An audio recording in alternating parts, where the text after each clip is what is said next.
Hello students, welcome to brilliant study classes. इस class में आज हम पढ़ने वाले हैं जनसंख्या वृद्धि पर निबंध। आपके एग्जाम में इस तरह से क्वेश्चन पूछा जा सकता है, जनसंख्या वृद्धि की समस्या और उसके निवारण के उपाय, या जनसंख्या वृद्धि एक अभिशाप, या जनसंख्या वृद्धि एक राष्ट्रीय समस्या। इनमें से किसी भी टॉपिक पर आपसे निबंध पूछा जा सकता है, तो आपको इस निबंध को लिखना है। तो चलिए स्टार्ट करते हैं। रूपरेखा, प्रस्तावना, प्राचीन स्थिति, वर्तमान स्थिति, कारण, दुष्परिणाम, निवारण, उपसंहार। तो चलिए अब हम पढ़ते हैं प्रस्तावना। प्रस्तावना में हम निबंध के बारे में थोड़ा सा डिटेल देखते हैं कि क्या है, कैसे ये बढ़ रहा है। प्रस्तावना, जनसंख्या में वृद्धि किसी भी देश की मुख्य समस्या है। यह देश के आर्थिक सामाजिक विकास में एक बाधक है। जनसंख्या का अर्थ एक क्षेत्र या देश में रहने वाले लोगों की कुल संख्या से है।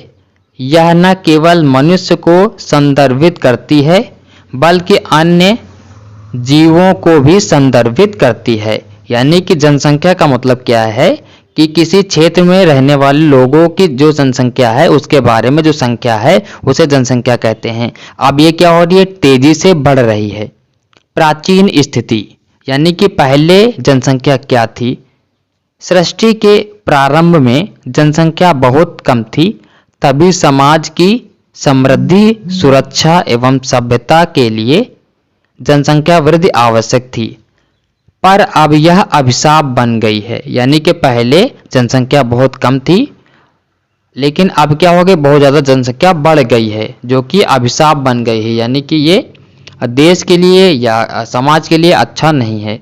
वर्तमान स्थिति, आज की स्थिति बदल चुकी है।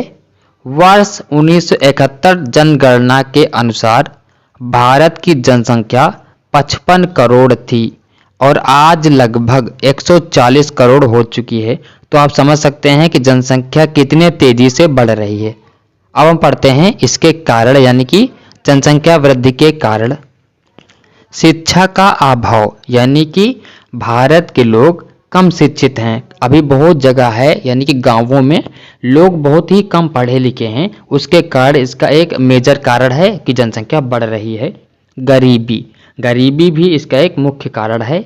परिवार नियोजन के बारे में जागरूकता का अभाव, यानी कि अभी ग्रामीण क्षेत्रों में परिवार नियोजन के बारे में अभी जागरूकता बहुत ही कम है। तो ये इसके मुख्य कारण हैं, और भी इसके कारण हो सकते हैं। अब हम पढ़ते हैं दुष्परिणाम, यानी कि जनसंख्या वृद्धि होने से क्या क्या दुष्परिणाम होंगे। सबसे पहला क्या है, बेरोजगारी बढ़ेगी। जैसे जैसे जनसंख्या बढ़ती रहती है, वैसे नौकरियां कम हो रही हैं, इसलिए बेरोजगारी बढ़ रही है। बेरोजगारी बढ़ रही है तो गरीबी भी बढ़ेगी, महंगाई भी बढ़ेगी, शिक्षा का अभाव होगा। यानी कि मान लेते हैं किसी घर में 4 बच्चे हैं, तो उसमें से सभी को शिक्षा मिलना क्या हो गया, अभाव हो गया। यानी कि सभी को शिक्षित नहीं किया जा सकता, क्योंकि घर की इनकम ही इतनी नहीं होती है। और क्या है, देश के विकास में बाधा। देश के विकास में बाधा कैसे है, क्योंकि देश जो है उसको क्या करना पड़ेगा, बेरोजगारी कम करना पड़ेगा, गरीबी कम करना पड़ेगा, तो और मुद्दों पर वो सोच नहीं सकता। तो ये देश के विकास में बाधक है। भुखमरी आएगी, पर्यावरण पर प्रभाव पड़ेगा। तो इसके ये मुख्य दुष्परिणाम हैं। अब हम पढ़ते हैं जनसंख्या वृद्धि को रोकने के उपाय, यानी कि कम करने के उपाय क्या हैं। तो यहाँ पर हम कुछ ही इसके उपाय पढ़ने वाले हैं। इसके और भी उपाय हो सकते हैं।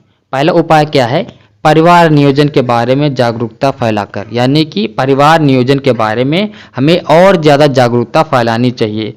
वैसे तो सरकार परिवार नियोजन के बारे में जागरूकता फैला रही है, लेकिन हमें गांव-गांव में इसके बारे में जागरूकता फैलानी पड़ेगी। यौन शिक्षा, यानी कि यौन के बारे में हमें शिक्षा देनी चाहिए। विवाह की उम्र बढ़ाकर, यानी कि विवाह की उम्र बढ़ाकर भी हम जनसंख्या वृद्धि को कम कर सकते हैं। और भी इसके उपाय हो सकते हैं। अब हम पढ़ते हैं उपसंहार। भारत में विभिन्न धर्मों के लोग रहते हैं जो परिवार नियोजन का विरोध करते हैं। हमें एकजुट होकर जनसंख्या वृद्धि को नियंत्रित करना चाहिए। सरकार भी जागरूक है, जो अलग अलग तरीके से जागरूकता अभियान चलाती है। हमें जनसंख्या वृद्धि नियंत्रित करना ही है क्योंकि यह देश के विकास में एक बाधक है। तो इस वीडियो में हमने जनसंख्या वृद्धि पर एक डिटेल निबंध पढ़ा है। अगर आपको ये छोटा लग रहा हो तो आप इसमें जो पॉइंट्स हैं उनको आप एलोबरेट कर दीजिए, यानी कि उसको एक्सप्लेन कर दीजिए, तो ये बहुत ही बड़ा हो जाएगा। आशा करता हूँ आपको वीडियो अच्छा लगा होगा। अगर आपको वीडियो अच्छा लगा हो तो वीडियो को लाइक कीजिए, चैनल को सब्सक्राइब कीजिए। मिलते हैं नेक्स्ट वीडियो में। Thanks for watching.